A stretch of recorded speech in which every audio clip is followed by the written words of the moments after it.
What's at the core of achieving the good life? The major key to the good life, the attributes of leadership. Every day in 1,000 different ways, we are trying to improve ourselves by learning how to do things. We spend a lifetime gathering knowledge in classrooms, in textbooks, in experiences. Now, if knowledge is power, if knowledge is the forerunner to success, why, in spite of all our knowledge and in spite of our collective experiences, do we find ourselves aimlessly wandering, settling for a life of existence rather than a life of substance? There may be many answers to this question. Your discipline. Applying all that we know. That's the key word. Consistent. Consistent self-discipline. It doesn't really matter that you graduated magna cum laude if you're stuck in a low-paying job. It doesn't really matter if you attended every seminar that comes to town if you don't apply what you applied knowledge. And once we've applied our knowledge, we must study the result process. Apply our knowledge, study the results. Refine our approach. Finally, by trying and observing and refining and trying again, results. And with the joy and results of we continue to apply, to learn, to observe, to fuel our ambition with the positive reinforcement of continued progress. Equal rise to success. And the ecstasy of that total experience makes for a life. First, master the art of discipline, self-discipline. Consistent self-discipline.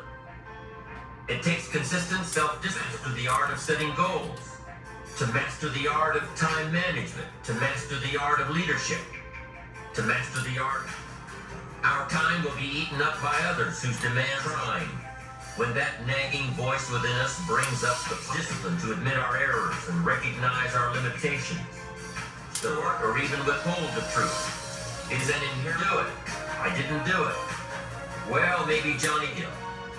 Exaggerating our net worth to impress old friends.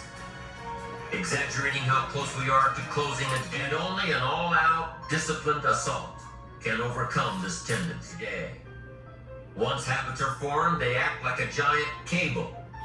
They act like a cable of habits, slowly and methodically, until the cable that once held us in. It takes the consistent application of a new discipline, a more desirable one, to overcome one which is less desirable.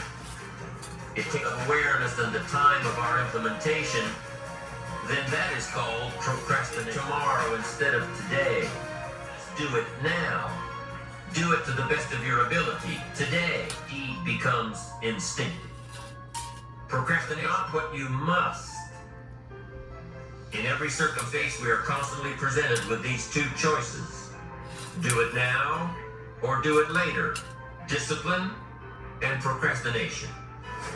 A choice between a disciplined existence, bearing easy life for which the future will bear no fruit. Disciplined life are great, but they're often delayed until some time. So how can you get rid of the easy distraction? Discipline over procrastination. Avoid conversations at the water cooler. You can keep your focus on your work, on your consistent self-discipline on a daily basis. Water cooler chatter. And pretty soon, depending on the type of people you've associated with, distracted by your doubts within yourself. Never underestimate the power of influence and association. And never underestimate the power of your own consistent. First, true discipline is not to show up late, leave early. It's easier not to read. It's easier to turn on the television than to open a book. It's easier to do just enough than to do it all. Waiting is always garage clean, or pay our taxes, or show up for work tomorrow. Wouldn't it be fascinating if we didn't have to do these things? Wouldn't it be fascinating? What do you suppose would become of us? You're right. Not much. For whatever the reason, the system we live in and contribute to is designed to make the price of discipline or the price of regret. We will pay.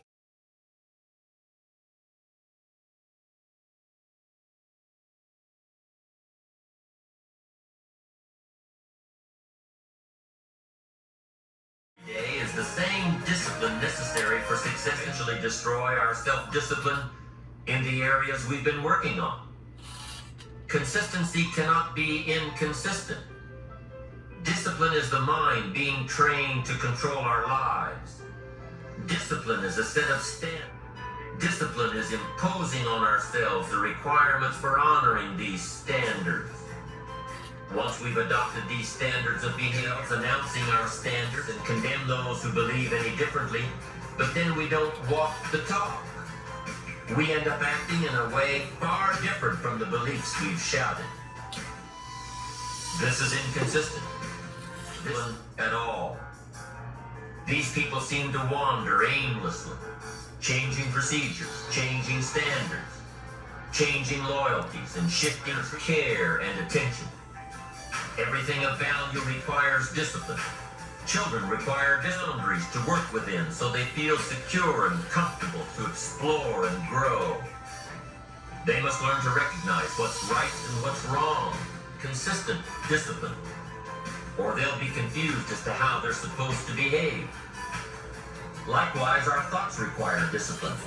And with confused thoughts, we'll end up in a disagreement with someone you love, or someone who loves you. Make you stay longer and try harder, and work more in discipline, self-imposed. And above every day is good. Walking or running 6 hours a day is bad. Eating an apple a day is good. Eating only apples is bad. You won't get all the protein and nutrients your body needs. Working hard, burning the midnight oil, and set up the new. And you started a whole new life process. They don't connect it to distance. Not everyone can handle the taste bud buzzsaw. 10%. Such an easy thing to do. Isn't that like 90% don't.